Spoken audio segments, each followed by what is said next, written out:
Hello guys, I'm welcoming you all in this my new video in which we are going to discuss कि theory subject को कैसे पढ़ें, शायद जो हमारी लाइफ का and most of the students का सबसे बड़ा डिलेमा है इस जर्नी में। या आज हम डिस्कस करेंगे कि हमारी थ्योरी सब्जेक्ट जैसे कि लॉ जो हमें सबसे ज़्यादा परेशान करता है, कॉस्ट ऑडिट जो लेंदी इतनी है कि समझ ही नहीं आता उसको कवर कैसे करें, स्कोरिंग बहुत है इसलिए हम उसको वर्ड टू वर्ड करना चाहते हैं पर समझ ही नहीं आता कैसे करें। लॉ पढ़ने बैठते हैं तो बोरिंग लगती है, नींद आती है, बस टाइम देखते रहते हैं कि कब क्लास ख़त्म होगी।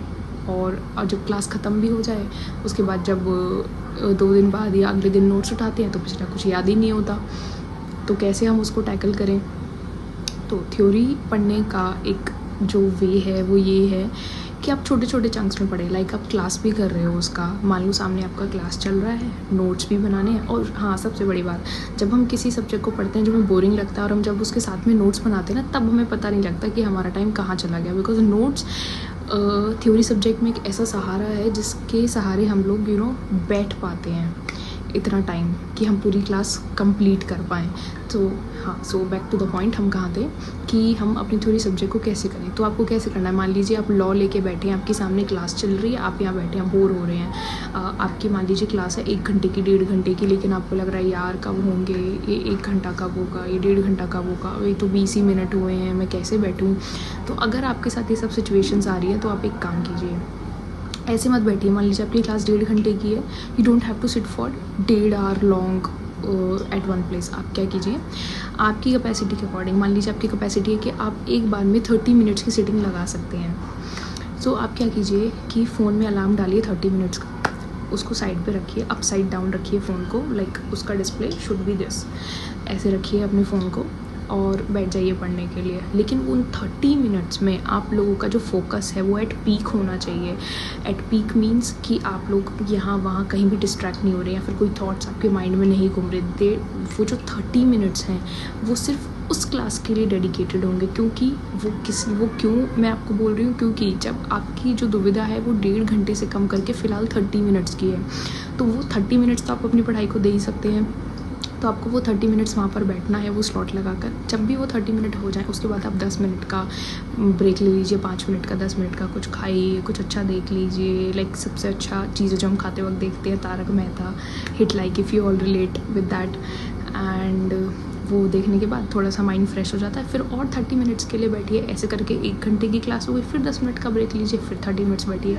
तो जो 1.5 घंटे की क्लास आपसे एक स्लॉट में नहीं हो रही, जिसको आप ढंग से नहीं समझ पा रहे, अगर वो 3 स्लॉट में हो जाए तो उसमें बुराई क्या है। ऐसे ही अपनी स्टडी को अगर आप पार्ट्स में बांटेंगे ना, चाहे वो थ्योरी है चाहे वो प्रैक्टिकल, जिस चीज़ का नहीं हो रही और हम बैठ के यूँ टाइम गंवा रहे हैं, तो उसमें अगर उस 1.5 घंटे में जब हम 30 मिनट्स बैठ रहे हैं और हम 5-5 मिनट का भी ब्रेक दे रहे हैं, अगर हम 15 मिनट एक्स्ट्रा लगा के अपनी क्लास को बहुत अच्छे से समझ पा रहे हैं फोकस से और बहुत अच्छे से पढ़ पा रहे हैं, तो ये डी लाइक बुरी नहीं है। तो आप अपने थ्योरी सब्जेक्ट्स के लिए ऐसा कर सकते हैं कि हर चीज़ को आप ऐसे स्लॉट्स में पढ़ें। अब देखिए, हार्ड सब कुछ है लेकिन इजी कैसे बनाना है वो हमारे ऊपर है। सो आपको ऐसी ही चीज़ें ट्राई करनी पड़ेंगी। एंड ये जो ट्रायल्स हैं ये बहुत बारी सक्सेसफुल होते हैं। It's 99% percentage of being these trials of successful. So आप ये ट्राई कर सकते हैं। एंड रही बात अब कॉस्ट ऑडिट की, मेनली ये फॉर्मूला लॉ और कॉस्ट ऑडिट दोनों के लिए वर्क कर सकता है, बट मेन अब कॉस्ट ऑडिट में क्या करना है। कॉस्ट ऑडिट में मेनली जो है ना चीज़ें वो हमें याद करनी है। वेदर लॉ में तो समझनी है कि कोई केस स्टडी आए तो हमें सिर्फ ये ऊपर से time limits and these things पता होनी चाहिए, तो वहाँ हम लिख देते हैं। कॉस्ट ऑडिट में क्या है कि हमें सब कुछ पता होना चाहिए कि डेफिनेशन आ गया ना व्हाट इज़ कॉस्ट ऑडिट, तो आपको वो पता होना चाहिए। और उसमें कुछ ऐसे कीवर्ड्स होते हैं जो वहाँ पर आने चाहिए, तो उनको हम कैसे करें वो आप कैसे कर सकते हो। तो जैसे जब आप मान लो फर्स्ट चैप्टर पढ़ रहे हो, जब आप फर्स्ट चैप्टर कर रहे हो ना, उसको रीड करते वक्त उन कीवर्ड्स को हाईलाइट कर लीजिए।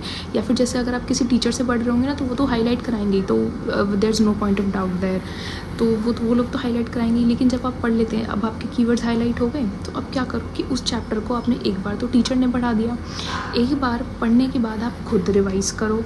लेकिन जब आप सेकेंड टाइम रिवाइज़ करोगे ना, उसमें वो जो आपने हाईलाइट किए होंगे कीवर्ड्स, उन कलर्स में जिनसे हाईलाइट किए होंगे वो आपके दिमाग में बस जाएंगे, एक इमेज फ्रेम हो जाएगी हर पेज की आपके दिमाग में। तो जब आप थर्ड टाइम रिवीजन करोगे ना, वो आपको याद होंगे। एंड मैं ये बात ऐसे ही नहीं कह रही, आप प्रैक्टिकल करके देख लीजिएगा, लेकिन थर्ड टाइम में वो आपको मेमोराइज़ हो चुके होंगे ऑलरेडी।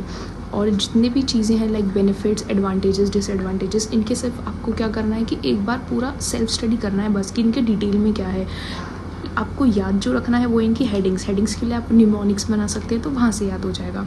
तो इन सब्जेक्ट्स को आपको सबको ऐसे ही पढ़ना है। अब जैसे हमारे कैस हैं, कॉस्ट ऑडिटिंग या अकाउंटिंग स्टैंडर्ड्स, उनके लिए क्या होता है, सबके लिए एक जो ऑब्जेक्टिव वाली लाइन है वो तो सिमिलर ही है, तो वो तो आपको वन टाइम याद करनी है। और ये सिर्फ ये याद करना है कि हर केस में है क्या।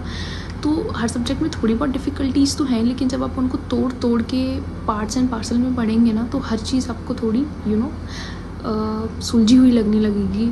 और जितना आप डिफ़िकल्ट उसको पहले सोच रहे थे, जब तक आप उसको एंड में आओगे ये ट्रायल्स करके, कोशिश करके, रिविजन करके, तो आपको वो चीज़ बहुत छोटी लगेगी कंपैरेटिवली। तो ऐसे ही बहाने तो हम रोज़ दे सकते हैं, लेकिन अगर एक कोशिश कर लें तो वो बहाने हमसे बहुत दूर जा सकते हैं। सो